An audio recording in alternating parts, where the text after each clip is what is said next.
नमस्कार, स्वागत है आपका मेरे चैनल आपकी दीदी ललिता में। तो आज मैं आपको बताऊंगी कि हम बेलपत्र की पूजा करके किस प्रकार से भगवान शिव की कृपा के पात्र बन सकते हैं।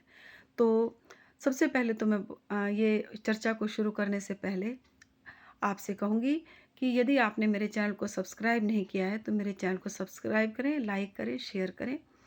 अब मैं चर्चा को शुरू करती हूँ।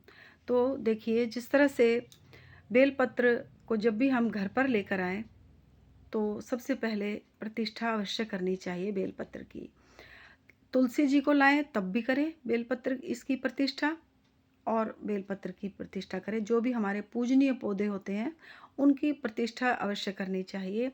सबसे पहले जब भी आप बेलपत्र को घर लाएँ, तो पहले उसमें गंगा जल डालें, फिर दूध डालें, फिर उसके बाद उसमें 7 बार परिक्रमा करके सफ़ेद रंग का धागा उस तने में बाँधें। फिर आप सफ़ेद चंदन लगाएँ और भगवान और बेलपत्र को आप भोग प्रसाद दें, चाहे खीर का भोग लगाएँ या आप मिश्री का भोग लगाकर, और फिर एक दिया अवश्य ही स्थापित करें। और जब भी बेलपत्र लगाएं आप, तो आप दिशा देखें कि पूर्व दिशा भी अच्छी है, उत्तर दिशा भी अच्छी है, और पश्चिम और उत्तर की दिशा जो होती है वायव्य कोण की, वो भी बेलपत्र के लिए काफ़ी अच्छी मानी गई है। फिर देखेंगे कि हम जो बेलपत्र लेकर आए हैं, तो उसको हम मतलब हमने दिशा भी देख ली, हमने उसका ये भी देख लिया कि हम किस तरह से हमें कहाँ रखना है, कैसे पूजा करनी है। तो हम जब बेलपत्र को घर लेकर आएँ, तो एक तो शाम के समय आप रोज़, जैसे सुबह आप धूप बत्ती लगा दीजिए, शाम के समय आप उसमें दिया बत्ती अवश्य करें। आटे का दिया भी बनाकर आप पूजा कर सकते हैं, मिट्टी के दिए से भी पूजा कर सकते हैं, देसी घी या तिल का तेल डालकर, इस तरह। तो बेलपत्र जब हम रखते हैं घर में, तो इससे हमारी काफ़ी समस्याएँ हल होती हैं।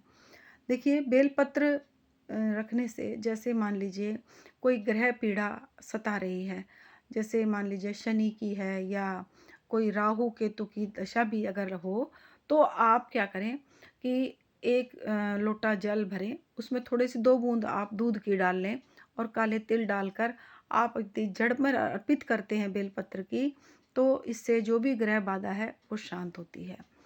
दूसरा, यदि आपका व्यापार अच्छे से नहीं चल रहा है और आपने बहुत मेहनत कर ली फिर भी व्यापार आगे बढ़ ही नहीं रहा, या घर में बरकत नहीं हो रही है, तब भी आप खाली दूध में जो 2 बूंद दूध ले लीजिए, उसमें काले तिल डालकर आप उनकी जड़ में अर्पित कर दीजिए बेलपत्र की में, और 7 बार परिक्रमा करके धागा बांध दीजिए, 7 बार सफ़ेद धागा। और उसके बाद आप कामना करें कि भगवान मेरा ये व्यापार जो है अच्छे से चलने लग जाए, तो आप देखेंगे कि आपके व्यापार को चलने में जो बाधा आ रही थी, वो भी दूर हो गई है। दूसरा, यदि संतान प्राप्ति में किसी भी प्रकार की कोई अड़चन आ रही है, तो उसका भी उपाय ये बेलपत्र कर सकता है। आप क्या करें कि बेलपत्र की जड़ में आप शिवलिंग की स्थापना कर दें। पति पत्नी दोनों शाम के समय घर में ही, जब आप उगा रहे हैं तो शाम के समय आपको कोई मतलब बाहर जाने की ज़रूरत भी नहीं है। आप पति पत्नी दोनों जाएं बेलपत्र के नीचे, और फिर आप 7 बार परिक्रमा करें बेलपत्र की। वही उसी तरह सफ़ेद धागा आप बेलपत्र में बांधें, और शिवलिंग को आप गंगा जल से, फिर सादे जल से, फिर दूध, दही, घी, शहद, शक्कर, जो आपने स्थापना की है बेलपत्र के जड़ में शिवलिंग की, आप उनका अभिषेक करें। उसके बाद खीर का भोग बनाकर आप खीर का भोग अवश्य लगाएं।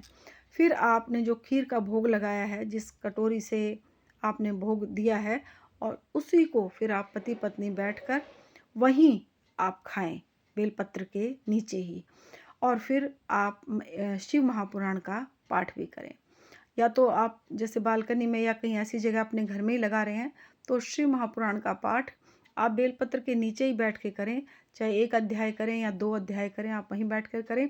यदि व्यवस्था नहीं है, तो आप पूजा करने के बाद अपनी खीर को भी लेकर आ जाएं, और आप अपना शिव महापुराण का पाठ करके फिर आप भगवान भोलेनाथ का नाम लेकर आप खीर को पति पत्नी दोनों खाएं। आप इस उपाय को जब तक आपका शिव महापुराण का पाठ संपूर्ण ना हो जाए, ये उपाय आप लगातार करते रहें।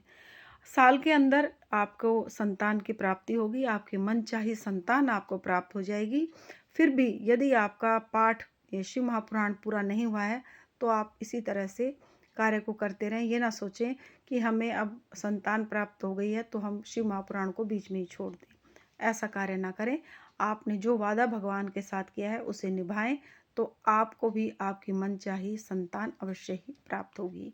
तो इस तरह से आप करेंगे और घी का दिया भी लगाएं और ओम नमः शिवाय का मंत्र का जाप भी आप कर सकते हैं। एक माला या 2 माला आप जाप करके इस तरह से आप भगवान की कृपा को प्राप्त कर सकते हैं, अपनी इच्छा को पूर्ण कर सकते हैं। भगवान भोलेनाथ तो ओगरदानी हैं और विश्वास के साथ बिल्कुल मन और चित्त एक साथ लगाकर, ये नहीं है कि आप उपाय भी कर रहे हैं और मन में सोच रहे हैं पता नहीं होगा कि नहीं होगा, ऐसा भाव बिल्कुल ना लाएं।